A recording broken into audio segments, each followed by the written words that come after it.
الحمدللہ وکفیٰ وسلام علی عبادہ الذین اصطفیٰ اما بعد۔ میرے محترم بزرگوں، دوستوں، آپ حضرات کی خدمت کا دوسرا قصہ بیان کیا گیا، جس کا حاصل اور خلاصہ یہ تھا کہ ہر چیز ہی مادیت نہیں ہوتی، بلکہ مادیت کے ساتھ ایک طاقت اور قوت ہے جس کی حکم کی بنیاد پر مادیت اور اسباب اثر انداز ہوتے ہیں۔ بغیر اس قوت کے حکم سے مادیت کے اندر کوئی تاثیر نہیں ہوتی ہے۔ چنانچہ اس کے حوالے سے ایک واقعہ بیان کیا گیا، اس لیے آج آپ حضرات کی خدمت میں سورہ کہف کا تیسرا قصہ بیان کیا جائے گا۔ تیسرا قصہ حضرت موسیٰ علیہ السلام اور حضرت خضر علیہ السلام کا ہے۔ بخاری شریف کی روایت ہے کہ ایک مرتبہ حضرت موسیٰ علیہ السلام نے بڑا مؤثر اور بلیغ خطبہ ارشاد فرمایا۔ حاضرین بڑے متاثر ہوئے۔ ایک صاحب نے پوچھا، کیا اس وقت دنیا میں آپ سے بڑا کوئی عالم بھی ہے؟ حضرت موسیٰ علیہ السلام نے فرمایا، نہیں، اور یہ بات خلاف حقیقت اور خلاف واقعہ بھی نہیں تھی، اس لیے کہ نبی اپنے وقت کا سب سے بڑا عالم ہوتا ہے۔ حضرت موسیٰ علیہ السلام صاحب شریعت اور صاحب کتاب نبی تھے، سب سے زیادہ علم آپ کے پاس تھا، لیکن اللہ تعالیٰ کو جواب کا یہ انداز پسند نہ آیا کہ میری طرف نسبت کیوں نہیں کی، کہ اللہ نے مجھے سکھایا ہے، اللہ ہی جانتا ہے کہ مجھ سے بڑا کوئی عالم ہے یا نہیں ہے۔ اللہ تعالیٰ نے فرمایا، اے موسیٰ، تجھ سے بڑا ایک عالم ہے۔ اللہ کے نبی نے پوچھا، اے اللہ، وہ عالم اور تیرا بندہ کہاں ہے؟ نشانی بتائی، جہاں دو دریاؤں کا سنگم ہوتا ہے وہاں وہ بندہ تمہیں مل جائے گا جس کے پاس وہ علم ہے جو تمہارے پاس نہیں ہے۔ حضرت موسیٰ علیہ السلام نے ایک طویل سفر کیا، پھر جہاں پہنچنے کے بعد حضرت خضر علیہ السلام سے ملاقات ہوئی اور آپ نے ان سے درخواست کی کہ مجھے اپنے ساتھ رہنے کی اجازت عنایت فرمائیں، تاکہ اللہ تعالیٰ نے جو بھلائی کی باتیں آپ کو سکھلائی ہیں میں بھی ان میں سے کچھ سیکھ لوں۔ حضرت خضر علیہ السلام نے کہا کہ میں تمہیں اپنے ساتھ رہنے کی اجازت دے دوں گا، لیکن بات یہ ہے کہ آپ جب میرے ایسے کام دیکھیں گے جو بظاہر آپ کو شریعت کے خلاف معلوم ہوں گے تو آپ صبر نہیں کر سکیں گے، آپ بول اٹھیں گے، کیونکہ مجھے جو خاص علم عطا کیا گیا ہے وہ آپ کے پاس نہیں ہے، اس لیے آپ خاموش نہیں رہ سکیں گے۔ خاموشی اختیار کرنا آپ کے قابو میں نہیں ہوگا اور مجھ پر اعتراض شروع کر دیں گے۔ حضرت موسیٰ علیہ السلام نے ایسے ہی وعدہ کیا جیسے ایک طالب علم وعدہ کرتا ہے کہ اگر اللہ نے چاہا تو میں صبر کروں گا، خاموشی اختیار کروں گا اور آپ کی نافرمانی بھی نہیں کروں گا۔ چنانچہ اب ان کا سفر حضرت خضر علیہ السلام کے ساتھ شروع ہوا۔ میرے محترم بزرگوں، دوستوں، اس سفر میں 3 مواقع ایسے پیش آئے جبکہ حضرت موسیٰ علیہ السلام خاموش نہ رہ سکے، بول اٹھے، ان کی زبان قابو میں نہ رہی اور انہوں نے واضح طور پر اختلاف رائے ظاہر کیا۔ پہلا موقع وہ تھا جب دونوں حضرات کشتی پر سوار ہوئے اور کشتی والوں نے انہیں عزت و احترام کے ساتھ کشتی میں جگہ دی اور ان سے کرایہ بھی وصول نہیں کیا۔ لیکن کچھ ہی دیر گزری تھی، حضرت خضر علیہ السلام نے کشتی کا تختہ توڑ دیا۔ حضرت موسیٰ علیہ السلام کو بڑا تعجب ہوا کہ ایک طرف کشتی کے مالک کا اخلاص اور اکرام کا معاملہ یہ ہے کہ اس نے عزت اور اکرام فرما کر اس نے کرایہ تک وصول نہیں کیا، دوسری طرف جناب نے اس کا صلہ یہ دیا کہ تختہ توڑ کر نہ صرف کشتی کو عیبدار بنا دیا ہے بلکہ اس کے ڈوبنے کا خطرہ پیدا کر دیا ہے۔ آپ بول اٹھے اور فرمایا، اخرقتها لتغرق اہلها لقد جئت شیئا امرا، کیا آپ نے اس کو اس لیے پھاڑا ہے تاکہ سواروں کو غرق کر دیں؟ یہ تو آپ نے عجیب کام کیا ہے۔ حضرت خضر علیہ السلام نے فرمایا، میں نے کہا تھا نا کہ تم میرے ساتھ صبر نہیں کر سکو گے۔ موسیٰ علیہ السلام نے فوراً معذرت کی کہ میں اپنا وعدہ بھول گیا تھا، لہٰذا مجھ سے مواخذہ نہ فرمائیں اور میرے ساتھ سختی والا معاملہ نہ کریں۔ کشتی سے اتر کر دونوں پیدل چلنے لگے۔ راستے میں کچھ بچے کھیل رہے تھے۔ حضرت خضر علیہ السلام نے ان میں سے ایک معصوم بچے کو پکڑا اور اس کا سر جسم سے جدا کر دیا۔ اللہ کے نبی نے ایک معصوم اور بے گناہ بچے کا خون دیکھا تو خاموش نہ رہ سکے۔ فرمایا، اللہ کے بندے، تم نے ایک بے گناہ بچے کا بغیر کسی جرم کے قتل کر کے بہت بری حرکت کی ہے۔ حضرت خضر علیہ السلام نے دوبارہ وہی بات کہی جو پہلے کہہ چکے تھے کہ میں نے کہا تھا نا کہ تم صبر نہیں کر سکو گے۔ اب کی بار حضرت موسیٰ علیہ السلام نے اپنے لیے خود ہی یہ سزا تجویز کر لی کہ بھائی، اب اگر میں نے سوال یا اعتراض کیا تو مجھے اپنے سے جدا کر دینا۔ اب جو سفر شروع ہوا تو دونوں چلتے چلتے چلتے چلتے ایک بستی میں پہنچ گئے۔ سخت بھوک لگی ہوئی تھی۔ وہ زمانہ ایسا تھا کہ مسافروں کی مہمان نوازی کی جاتی تھی اور انہیں کھانے کے لیے پریشان نہیں ہونا پڑتا تھا، مگر یہاں یہ ہوا کہ انہوں نے بستی والوں کو جب کھانے کا انتظام کرنے کو کہا تو انہوں نے صاف انکار کر دیا۔ یہ دونوں حضرات واپس آ رہے تھے کہ کیا دیکھتے ہیں کہ ایک بوسیدہ دیوار ہے جو گرنا چاہتی ہے۔ حضرت خضر علیہ السلام نے اس کی تعمیر کی۔ حضرت موسیٰ علیہ السلام پھر بول پڑے اور فرمانے لگے کہ آپ بھی عجیب آدمی ہیں۔ بستی والوں کا تو رویہ یہ ہے کہ 2 آدمیوں کو کھانا تک نہیں دیتے اور آپ ان کی گری ہوئی دیوار تعمیر کرنے میں لگ گئے۔ اگر آپ چاہتے تو ان سے معاوضہ طلب کرتے تاکہ کم سے کم کھانے پینے کا تو انتظام ہو ہی جاتا۔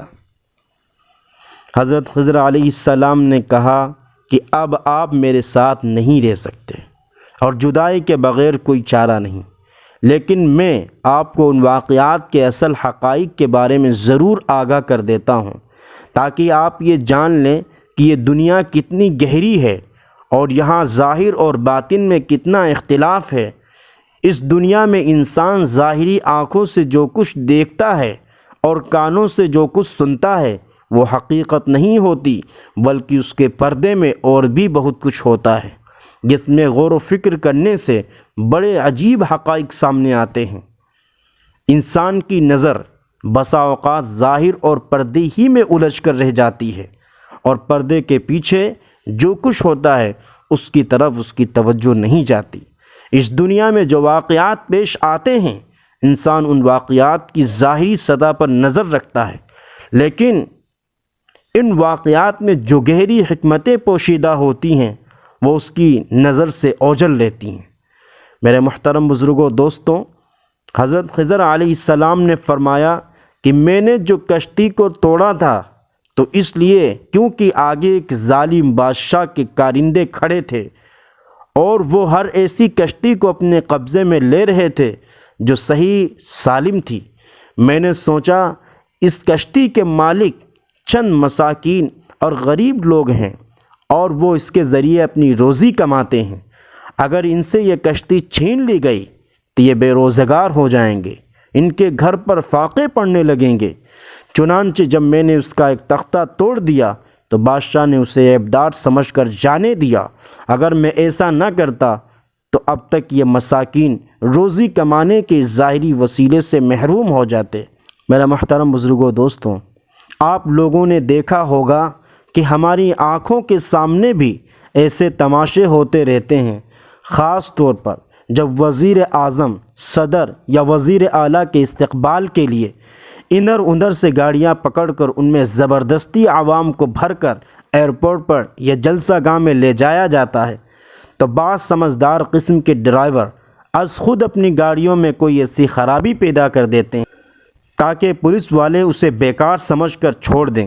جو ہی حضرت خضر علیہ السلام نے اس کشتی کو ظالم بادشاہ کی دست رس سے بچانے کے لیے اس میں خرابی پیدا کر دی۔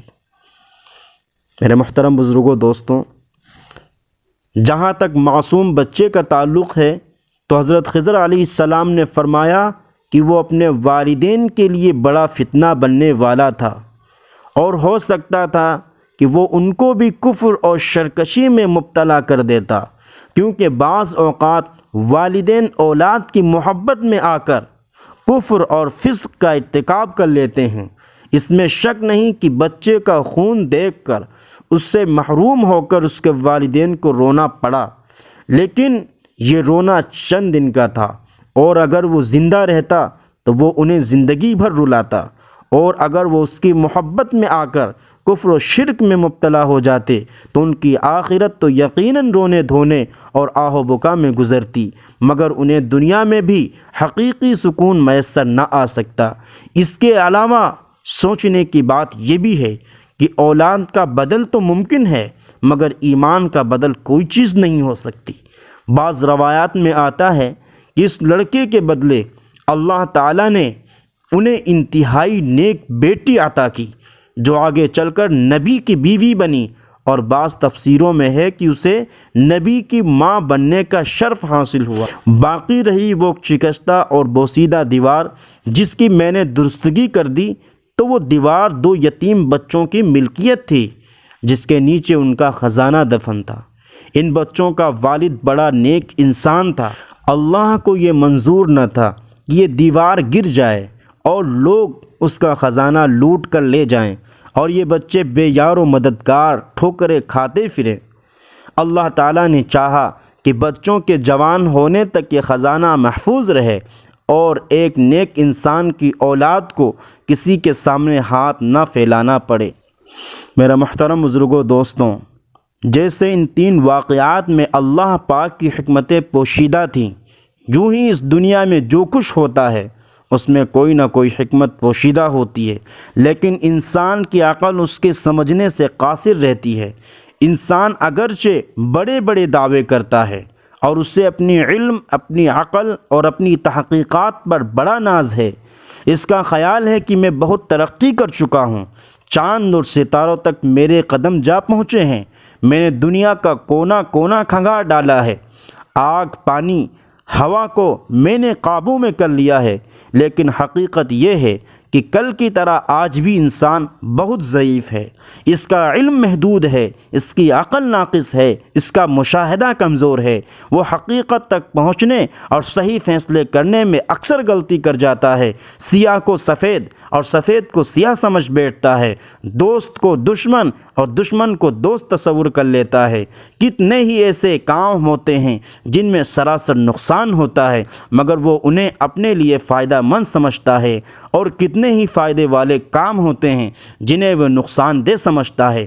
جس بچے کی ولادت پر وہ خوشیاں منا رہا ہوتا ہے اسے کیا معلوم کہ یہ بڑا ہو کر مجھ سے ساری خوشیاں چھین لے گا اور میری زندگی کو جہنم کا نمونہ بنا دے گا، اور جس عزیز کی جدائی پر وہ ماتم کر رہا ہوتا ہے اسے کیا خبر کہ اس کی جدائی میں خود اس کے لیے بھی اور جدا ہونے والے کے لیے بھی کتنی بڑی خیر پوشیدہ ہے۔ ایک بڑی کمزوری انسان میں یہ ہے کہ وہ مستقبل کے بارے میں نہیں جانتا کہ آگے چل کر کیا ہونے والا ہے۔ اس نے جو شادی کی ہے وہ کامیاب ہوگی یا ناکام، اس نے جس شخص پر اعتماد کیا ہے وہ آگے چل کر کیسا ثابت ہوگا، اس نے جو کاروبار شروع کیا ہے اس کے کیا کیا نتائج نکلیں گے، اس کی اولاد کا رویہ جوان ہونے کے بعد کیسا ہو، اس نے جو بیج بویا ہے وہ بار آور ہوگا یا نہیں ہوگا، اور خود اس کی اپنی زندگی اور صحت وفا کرے گی یا نہیں کرے گی۔ ان میں سے کسی سوال کا دو ٹوک جواب اس کے پاس نہیں۔ پھر ایک نمایاں کمزوری انسان میں یہ بھی ہے کہ اس کے اکثر فیصلے وقتی اور جذباتی اور اپنی خواہشات کے تحت ہوتے ہیں۔ وہ یہ چاہتا ہے کہ اس دنیا میں جو کچھ ہو میری مرضی کے مطابق ہو۔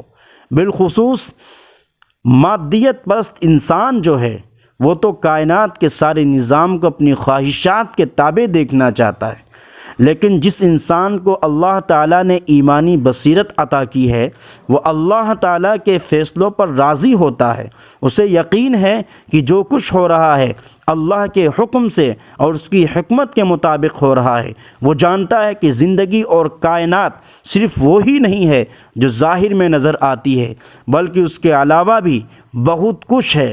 یہ تو ایک گہرا سمندر ہے، اس کی تہ تک انسان کی نظر نہیں پہنچ سکتی، بلکہ اس کی حقیقت اور گہرائی تک صرف اسے پیدا کرنے والے اللہ ہی کی نظر پہنچ سکتی ہے۔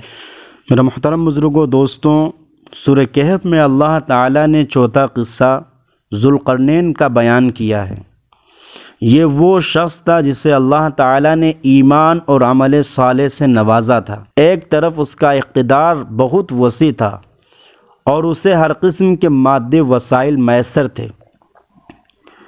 تو دوسری طرف وہ خدمت خلق کے جذبے سے سرشار تھا۔ اس نے اللہ تعالیٰ کی عطا کردہ قوت اور طاقت کو ظالم اور جابر بادشاہوں اور فسادی قوموں کو کچلنے کے لیے استعمال کیا۔ مفسرین کا اس بارے میں اختلاف رہا ہے کہ ذوالقرنین سے مراد کون ہے۔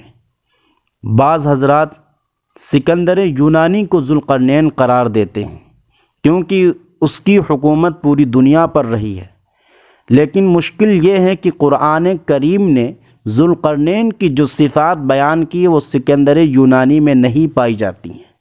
قرآن کا ذوالقرنین مومن تھا، نیک تھا، عدل و انصاف کا علم بردار تھا، مخلوق پر بڑا رحم دل تھا، جبکہ سکندر یونانی اگرچہ بہت بڑا فاتح تھا لیکن وہ نہ تو مومن تھا اور نہ ہی عدل و انصاف کرنے والا تھا۔ وہ جس علاقے کو فتح کرتا وہاں کے باشندوں سے بڑی بے رحمی سے پیش آتا تھا۔ ذوالقرنین کے بارے میں اور بھی بہت ساری باتیں ہیں۔ قرآن کریم کوئی تاریخ کی کتاب نہیں ہے جو بعض افراد اور شخصیات ان کے حالات اور نسب کو تحقیق کرتا پھرے۔ قرآن تو ہدایت کی کتاب ہے۔ یہ کسی شخصیت کا اتنا ہی تذکرہ کافی سمجھتا ہے جس سے قرآن پڑھنے والوں کو ہدایت مل سکتی ہے۔ قرآن بتاتا ہے کہ وہ مومن اور نیک بادشاہ تھا۔ اللہ نے اسے ہر قسم کے وسائل اور اسباب دیے تھے۔ اس کی فتوحات کا دائرہ مشرق سے لے کر مغرب تک وسیع تھا۔ وہ ایک طرف پیش قدمی کرتا ہوا مشرق کے آخری کنارے تک پہنچ گیا اور دوسری طرف چلتا ہوا مغرب کے آخری کنارے تک چلا گیا۔ میرے محترم بزرگوں دوستوں، اپنے فتوحات کے زمانے میں اس کا گزر ایسی ایک قوم پر ہوا جو دو پہاڑوں کے درمیان آباد تھی۔ اس قوم نے ذوالقرنین سے درخواست یعنی پہاڑ کے بغل میں ایک وحشی اور جنگلی قوم یاجوج ماجوج نام کی آباد ہے جو بڑی فسادی اور ظالم قوم ہے اور اپنے حملوں کے ذریعے سے ہمیشہ ہمیں پریشان رکھتی ہے۔ اگر آپ کوئی پختہ دیوار بنا دیں جو ہمیں یاجوج ماجوج کے حملے سے محفوظ کر دے تو ہم آپ کے احسان مند ہوں گے، بلکہ اس کے ساتھ ساتھ انہوں نے مالی تعاون کی پیشکش بھی کی۔ آپ نے فرمایا مجھے تمہارے مال کی تعاون کی ضرورت نہیں، البتہ تم اپنے زور بازو سے میری مدد کرو تو میں ایک دیوار بنا دیتا ہوں۔ چنانچہ انہوں نے لوہے کی مضبوط چادریں کھڑی کر کے ان میں پگھلا ہوا تانبا ڈال کر ایسی مضبوط دیوار بنا دی جسے یاجوج ماجوج پار نہیں کر سکتے تھے۔ یہ دیوار جب تک اللہ چاہے گا باقی رہے گی اور کوئی بھی اسے نقصان نہیں پہنچا سکے گا۔ پھر اللہ تعالیٰ کا حکم آئے گا تو یہ دیوار ریزہ ریزہ ہو جائے گی۔ میرے محترم بزرگوں دوستوں، ذوالقرنین بڑے وسیع اقتدار کا مالک تھا۔ وہ ایسا بادشاہ تھا کہ اس کے لیے مادی وسائل و اسباب بھی مہیا تھے، لیکن اس کے باوجود وہ کبھی فخر اور غرور کا شکار نہیں ہوا۔ وہ اپنی طاقت، اپنی دولت، اپنے اقتدار کو اللہ کی رحمت اور اس کا فضل ہی سمجھتا رہا۔ عظیم الشان اور تاریخی دیوار تعمیر کرنے کے بعد بھی اس نے یہی کہا تھا ھذا رحمۃ من ربی فاذا جاء وعد ربی جعلہ دکا وکان وعد ربی حقا۔ یہ جو کچھ ہوا یہ میرے رب کی رحمت اور مہربانی ہے۔ جب میرے رب کے وعدے کا وقت آ جائے گا وہ اسے ڈھا کر ریزہ ریزہ کر دے گا، اور میرا رب وعدے کا سچا ہے۔ لیکن دوسری طرف روحانیت کا انکار کرنے والے اور مادیت کی پرستش کرنے والے جو بادشاہ اور افراد ہوتے ہیں وہ اپنے کارناموں کو اپنی ذہانت اور قوت بازو کا نتیجہ سمجھتے ہیں۔ مادیت کی پرستش کی زندہ مثال مغربی تہذیب ہے جس میں مادے کو خدا کا درجہ دیا گیا ہے۔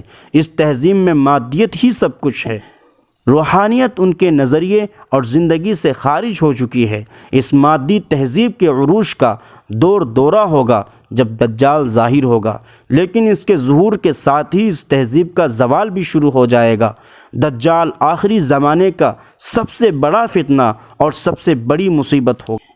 اس کے فتنے سے کوئی گھرانہ، کوئی خاندان، کوئی مرد، کوئی عورت محفوظ نہیں رہے گی۔ عورتیں شتریں بے مہار ہو جائیں گی اور ان پر کنٹرول رکھنا مشکل ہو جائے گا۔ دجال کی پیروی کرنے میں عورتیں پیش ہوں گی۔